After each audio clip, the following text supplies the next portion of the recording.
नमस्कार, मैं GRS news के लिए गिरीश सिकरवार। कल ANI को दिए गए अपने इंटरव्यू में जिस प्रकार देश के गृह मंत्री अमित शाह ने उपराष्ट्रपति पद के प्रत्याशी जो कि इंडिया या विपक्षी गठबंधन के तहत लड़ रहे हैं सुदर्शन रेड्डी के खिलाफ जिस प्रकार का आरोप से लगाए, जज रहने के दौरान उनके निर्णयों को एक विशेष विचारधारा से प्रेरित बताया, उसको लेकर उनकी मुश्किलें बढ़ने वाली हैं।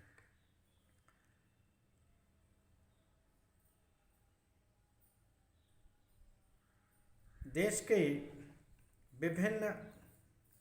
न्यायालयों, हाई कोर्टों व सुप्रीम कोर्ट में जज रहे 18 माननीयों ने गृह मंत्रालय को पत्र लिखकर, खासकर गृह मंत्री को पत्र लिखकर उन्हें पद की गरिमा बनाए रखने की सलाह दी है। निश्चित तौर पर जिस प्रकार एक सार्वजनिक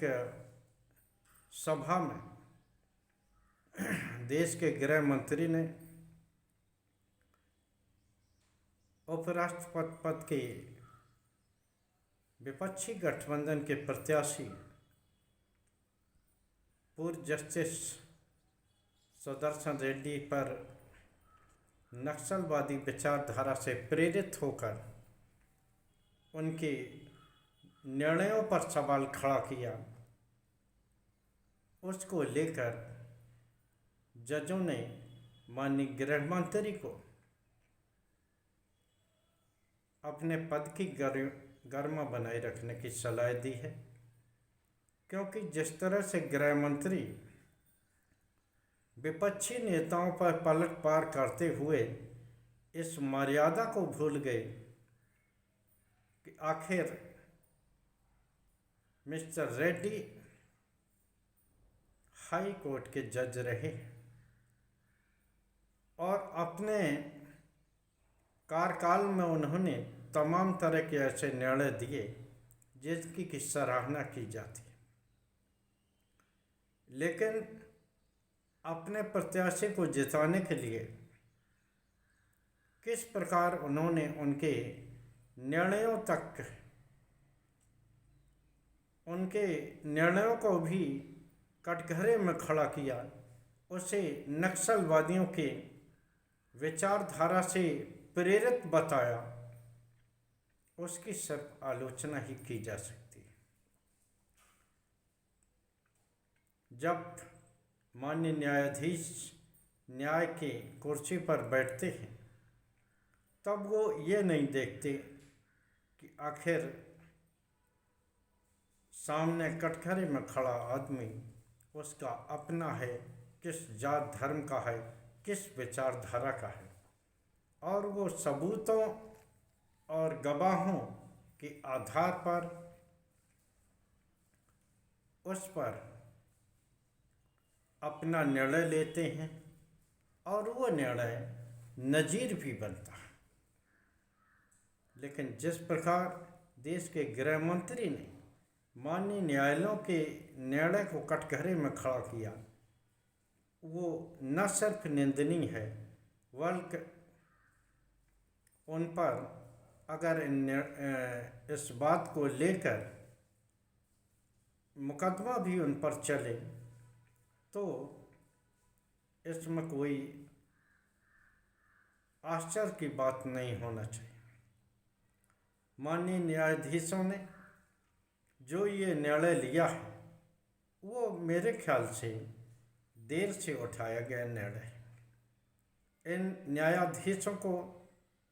उस समय भी मुखर होना चाहिए जब भारतीय जनता पार्टी के एक बड़बोले सांसद निशिकांत दुबे ने माननीय उच्चतम न्यायालय के मुख्य न्यायाधीश को दंगा फैलाने वाला कहा था और उन्होंने कहा था कि उन्होंने अपने निर्णय से देश में दंगा फैलाने की कोशिश की है। अगर उस समय उन पर कड़ी कार्रवाई हो जाती तो निश्चित तौर पर आज देश के गृह मंत्री इस स्थिति में नहीं आते कि वो किसी भी न्यायालय या जस्टिस के निर्णय पर सवाल खड़े कर सकें। यहाँ सवाल उठता है कि क्या माननीय न्यायालय और न्यायाधीशों को कब्जा करने के लिए ही सरकार न्यायाधीशों की भर्ती भी अपने हाथों में लेना चाहती है? ये एक ऐसा प्रश्न है जिसने कई बार न्यायालय और सरकार के मध्य तनातनी की स्थिति पैदा की है। निश्चित तौर पर जब पूर्व उपराष्ट्रपति जगदीप धनखड़ ने इस तरह का सवाल खड़ा किया था कि सुप्रीम कोर्ट ने अपनी सीमा से आगे जाके राष्ट्रपति और राज्यपालों को उनकी सीमाएं याद दिलाने की बात कही, उनको निर्णय लेने में एक समय सीमा बांधी, तो निश्चित तौर पर उन्होंने जिस तरह का बयान दिया उस पर भी माननीय न्यायालय और न्यायाधीशों को सो मोटो एक्शन लेना चाहिए था। हालांकि संवैधानिक पद पर बैठी होने के कारण उन्हें कुछ छूट है, लेकिन जब ऐसे व्यक्ति न्यायालय और न्यायिक प्रक्रिया के लिए खतरा बन जाए तो निश्चित तौर पर ऐसे लोगों पर कार्रवाई करके निश्चित तौर पर न्यायालय को एक नई नज़ीर बनाना चाहिए जिससे कि न्यायालय की प्रतिष्ठा बरकरार बनी रहे। तमाम तरह के निर्णय हुए जिन पर कि सवाल खड़े किए जा सकते थे, लेकिन देश की आम जनता ने उन न्यायालयों के निर्णय को सिरोधार किया। भले ही वो निर्णय आम जनता के विपरीत जाकर दिखाई दिए, लेकिन इसके बावजूद भी उन्होंने कभी किसी तरह के उन निर्णयों पर सवाल खड़े नहीं किए जिस तरह के निर्णयों पर आज देश के गृह मंत्री ने सवाल खड़े किए। उन्होंने साफ कहा कि अगर इस तरह के निर्णय जस्टिस रेड्डी न देती तो 2020 या इसके पहले ही नक्सलवाद देश से खत्म हो चुका होता। एक तरह से उन्होंने जस्टिस को नक्सलवादी विचारधारा से प्रेरित तो बताया है, ये तक संकेत दे दिया कि कानून व्यवस्था की स्थिति में वो रोड़े बने हुए। एक तरह से सीधी भाषा में भले ही देश के गृह मंत्री ने न कहा हो, लेकिन जिस तरह से उन्होंने उनके निर्णयों पर आवाज़ उठाई या उनके निर्णय को देश की सुरक्षा के लिए खतरा बताया, उसकी आलोचना की जानी चाहिए और उनकी आलोचना हो भी रही। भले ही गृह मंत्री इन पूर्व जस्टिसों के पत्र को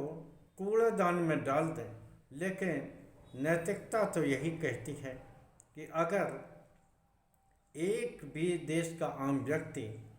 अगर सत्ताधीशों के खिलाफ उंगली उठाता है तो न सिर्फ उनको अपने